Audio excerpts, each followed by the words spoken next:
I definitely knew that I didn't want to work for large publishing companies again. I could see too many occasions on which I felt they were more focused on the organization and less focused on the individual authors. I decided, partly because on my dad's side of the family there were a number of folks who owned their own businesses, that I should start a publishing company. And so I did. There was a real gap in social science publishing, particularly academic publishing, not just books, but journals. And at that point, it was almost like I could see the light bulb going on over my head. And one of my political science professors, Marilyn Jacobs-Gittell, became the editor of the first Sage journal, which we now know as Urban Affairs Review. And 9 months later, Urban Affairs Quarterly was in print.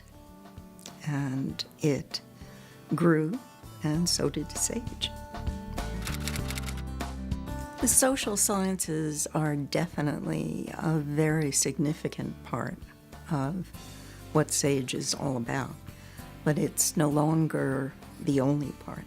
It's more a matter of being concerned about social justice, about environmental justice, about economic justice, about the issues that surround things like freedom of the press, or looking towards the future, who owns knowledge and how is it to be used and continue to be used for the public good.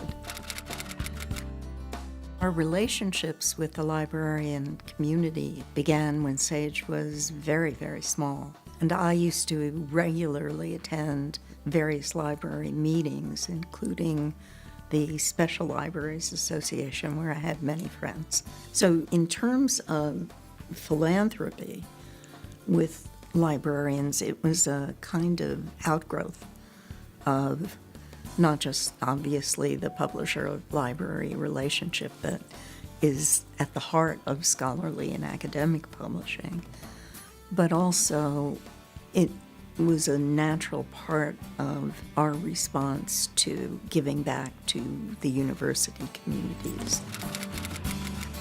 I certainly have seen waves and waves of what I have chosen to call, through all my career, merger mania.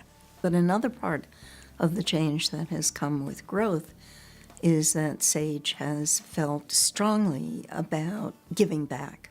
And so our philanthropic activities have grown alongside of the company's growth. It's a great part of corporate culture, and it's really important, not just to the managers, but also to our staff members. All of my colleagues are very, very proud of the things we've done. The estate plan was developed to keep the company independent as long as it does not lose money for 2 years in a row. But the company is meant to be independent, and so I've set up an independent group of trustees for the Sage stock. And currently those trustees are outside the company, outside the family, have been selected because they have knowledge of the company, they're on the board, they've served on the board for a long time. They will replenish themselves over time by voting.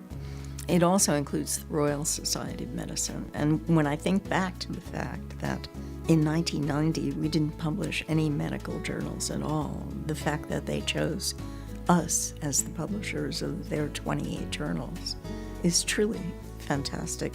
But it also contributes to making us the fourth largest publisher of medical journals in the world. And I'm very, very pleased to be able to say that.